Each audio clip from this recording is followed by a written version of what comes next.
اعوذ باللہ من الشیطان الرجیم بسم اللہ الرحمن الرحیم. 11ویں جماعت کے طالب علموں السلام علیکم. پچھلی ویڈیو کلاس میں ہم نے میر درد کی حالت زندگی اور ادبی کارناموں کے بارے میں آپ کو جانکاری دی اور ایک پی ڈی ایف بنا کر ان کی غزل کے ارتقاء کے بارے میں آپ کو بتایا تھا. آج ہم میر درد کی غزل نمبر 1 کا مطالعہ کریں گے. تو اس میں جو نئے الفاظ ہیں تو پہلے ہم ان کے معنی جانیں گے. تو مقدور طاقت، مقدور طاقت، وصف خصوصیت، غضب غصہ، رقم تحریر کرنا، رقم تحریر کرنا، حقہ سچ ہے، خداوند مالک، حباب پانی کا بلبلا، حباب پانی کا بلبلا، بحر سمندر، تعقل غور کرنا، تہمت الزام، دل ریش زخمی دل، دیر و حرم مندر اور مسجد، لوح قلم انسان کا نام اعمال کی تختی، انسان کے نام اعمال کی تختی لوح قلم، ساگر شراب کا پیالہ. تو یہ چند نئے الفاظ تھے جو اس غزل میں ہماری آئیں گے، تو ان کا جاننا ضروری تھا. تو اب ہم یہ غزل نمبر 1 کا مطالعہ کریں گے اور اس کی تشریح کرنے کی کوشش کریں گے. تو آپ کتاب کا پیج نمبر 122 نکالیں گے تو ہم یہ غزل پڑھیں. غزل نمبر 1 میر درد کی. مقدور ہمیں کب تیرے وصفوں کی رقم کا، حقا کہ خداوند ہے تو ہے لوح قلم کا. اس مسند عزت پہ کہ تو جلوہ نما ہے، کیا تاب گزرے ہوئے تعقل کے قدم کا. بستے ہیں تیری سائے میں سب شیخ و برہمن، بستے ہیں تیری سائے میں سب شیخ و برہمن. آباد ہے تجھ سے ہی تو گھر دیر و حرم کا، ہے خوف اگر جی میں تو ہے تیرے غضب سے، اگر دل میں ہے بھروسہ ہے تو تیری ہی کرم کا. ماند حباب آنکھ تو اے درد کھلی تھی، کھینچان پر اس بحر میں عرصہ کوئی دم کا.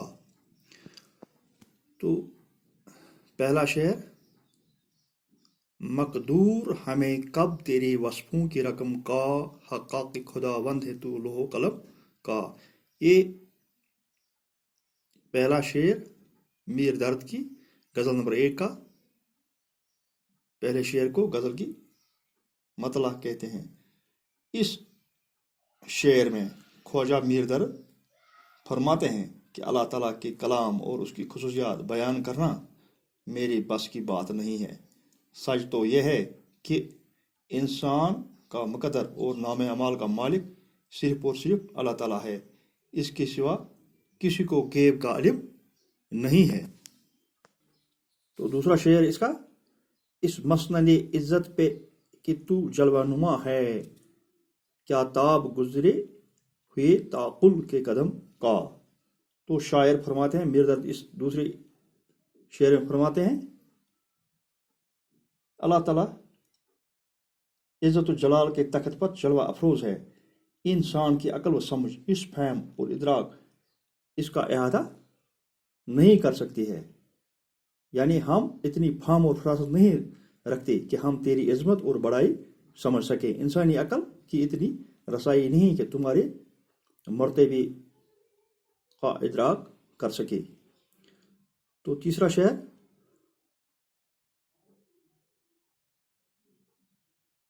کیا تاب گزر ہوئی تعقل کے قدم کا، بستے ہیں تیری سائے میں سب شیخ و برہمن. میر درد اس شعر میں فرماتے ہیں کہ اللہ تعالیٰ کی مرضی اور معیشت سے ہی سب انسان، چاہے وہ مسلم ہو یا غیر مسلم ہو، زندہ ہو تابندہ ہو، اسی کے ارادے سے مسجد و مقدور آباد ہیں. یعنی کہ مسلمان ہو، ہندو ہو، برہمن ہو، سب کا تو سایہ فغن ہے، تیرے ہی دم سے مسجد اور مندر آباد ہیں، یعنی مسجد میں بھی تو موجود ہے اور مندر میں بھی، اور ہندو مسلمان دونوں کے تیرے ہی سائے میں رہتے ہیں اور جیتے ہیں، تو سب کا مالک و خالق ہے۔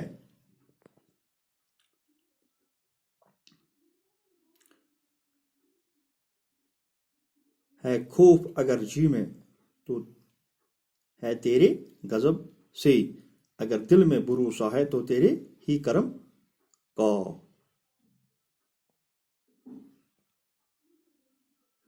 فرماتے ہیں میر درد کہ میرے دل میں اگر کوئی خوف ہے تو فقط تیرا خوف ہے، اور تجھ سے ہی ڈرتا ہوں کہ کہیں تو مجھ سے ناراض نہ ہو۔ اگر میرے دل میں بھروسہ ہے تو صرف تمہاری کریمی کا ہے، میں جانتا ہوں کہ تم بڑے مہربان ہو، تم میری غلطیوں اور گناہوں کو بخشنے والے ہو، اس لیے میں تجھ ہی سے ڈرتا اور تجھ پر ہی بھروسہ کرتا ہوں۔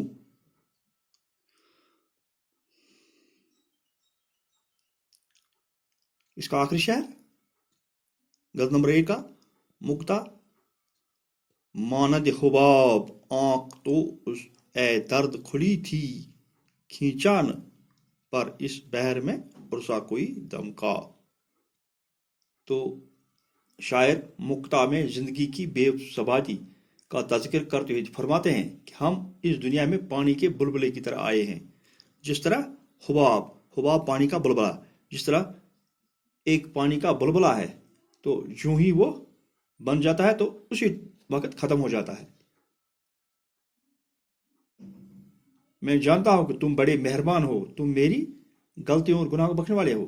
تو انسان ایک پانی کا بلبلہ ہے، یعنی ختم ہونے والا ہے، یعنی بہت ہی ناپائیدار، دنیا بہت ہی ناپائیدار ہے۔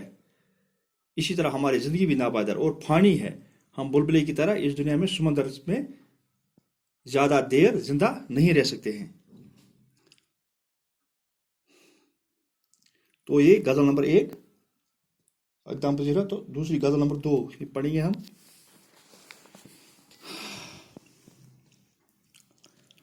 تہمت چند اپنے ذمہ در چلے، جس لیے آئے تھے سو ہم کر چلے، زندگی ہے یا کوئی طوفان ہے، ہم تو اس جینے کے ہاتھوں مر چلے، کیا ہمیں کام ان گلیوں سے اے صبا، ایک دم آئے تھے ادھر سے ادھر چلے۔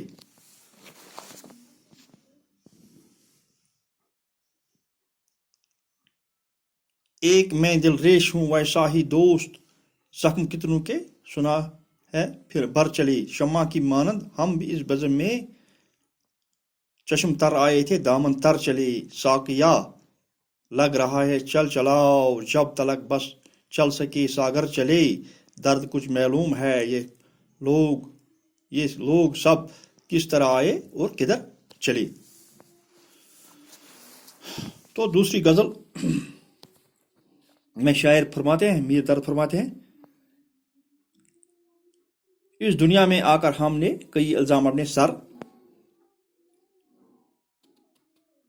لیے، جس لیے ہم آئے تھے سو ہم کر چلے۔ تو جس کے لیے دنیا میں آئے تھے ہم،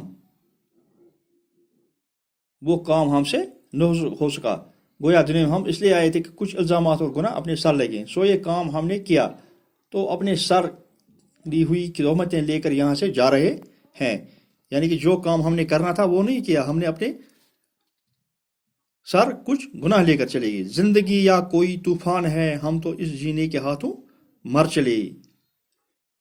جو یہ زندگی ہے، در زندگی کی بے ثباتی کا ذکر کرتے ہوئے فرماتے ہیں کہ ہماری زندگی کس طوفان سے کم نہیں ہے، گویا اس دنیا میں آئے اور چلے گئے، یعنی کہ یہاں سکون سے نہیں ٹھہرنے کا موقع ملا اور واپس چل پڑے،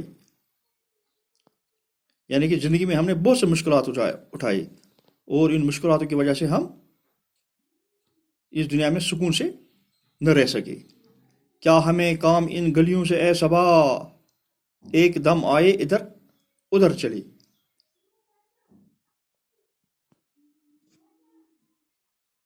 درد صبح کی ہوا سے مخاطب ہو کر فرماتے ہیں کہ ہمیں دنیا کی گلشن کے موجود طرح طرح کی پھولوں سے واسطہ نہیں ہے، کیونکہ ان کو بے ثبات اور پائیداری حاصل نہیں ہے، یہ مٹ جانے والی چیزیں ہیں، جلدی ہی ختم ہونے والی چیزیں ہیں، اس لیے ہمیں اس کا کوئی کام واسطہ نہیں ہے رکھنا ہے، ان کے ساتھ دل نہیں لگانا ہے۔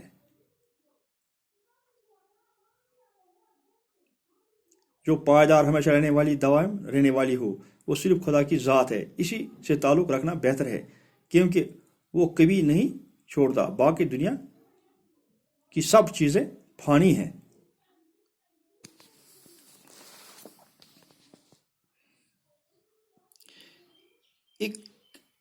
ایک میں دل ریش ہوں ویسا ہی دوست، زخم کتنوں کے سنا ہے بر چلے۔ شاعر اپنے بارے میں فرماتے ہیں کہ میں ایک ایسا آدمی جس کا دل کے زخم جو بر نہ پائے، ورنہ کتنے لوگوں کے دل زخمی ہوئے لیکن ان کے زخم بر آئے، ان کا دکھ دور ہوا، مراد ہے کوئی صدمہ نہ پہنچا جو میرے دل پر پہنچا ہے۔ فرماتے ہیں کہ میں ایسا بد نصیب ہوں، میرے دل کا زخم ہمیشہ ہرا ہی رہا اور میرے دکھ کبھی ختم نہ ہوئی۔ شمع کی مانند ہم اس بزم میں، چشم تر آئے دامن تر چلے۔ شمع کی مانند ہم اس بزم میں، چشم تر آئے تھے دامن تر چلے۔ تو شاعر فرماتے ہیں کہ ہم اس دنیا میں شمع کی طرح روتے ہوئے آئے، جب شمع جلتی ہے تو موم کے قطرے آنسو کی طرح بہنے لگتے ہیں، گویا شمع رونا شروع کر دیتے، دوسروں کی روشنی دیتی ہے لیکن خود جلتی رہتی ہے اور روتی رہتی ہے۔ ہم بھی اس دنیا میں روتے ہوئے آئے اور روتے ہوئے زندگی بتائی اور اتنا روئی کہ دامن بھی تر ہو گیا، پھر اس دنیا سے چلی گئی۔ یعنی کہ دامن تر کے معنی یہاں اپنے دامن کو گناہوں سے بھر دیا اور دنیا سے چل دیے۔ درد کچھ معلوم ہے یہ لوگ سب، کس طرف آئے اور کدھر چلی۔ درد کچھ معلوم ہے یہ لوگ سب، کس طرف آئے اور کدھر چلی۔ تو یہ اس کا آخری غزل نمبر 2 کا آخری شعر یعنی مقطع ہے، جس کو کیا کہتے ہیں۔ شاعر مقطع میں اپنے آپ سے مخاطب ہو کہتا ہے تمہیں معلوم ہے یہ سارے لوگ کہاں سے آئے اور کہاں چاہتے ہیں، یعنی کہ سارے عدم سے آئے اور بقا کی جانے والے ہیں۔ شاعر حیران ہو کر کہتا ہے کہ معلوم یہ لوگ کہاں سے آئے اور کچھ دیر یہاں سستا کر یہاں سے نہ جانے کس طرف چلے گئے۔ اس طرف سے ہم نے میر درد کی دونوں غزلیں اقدام پذیر کی۔ تو کل انشاءاللہ ہم ان کے کچھ مشقی سوالات کریں گے۔ باقی وسلام۔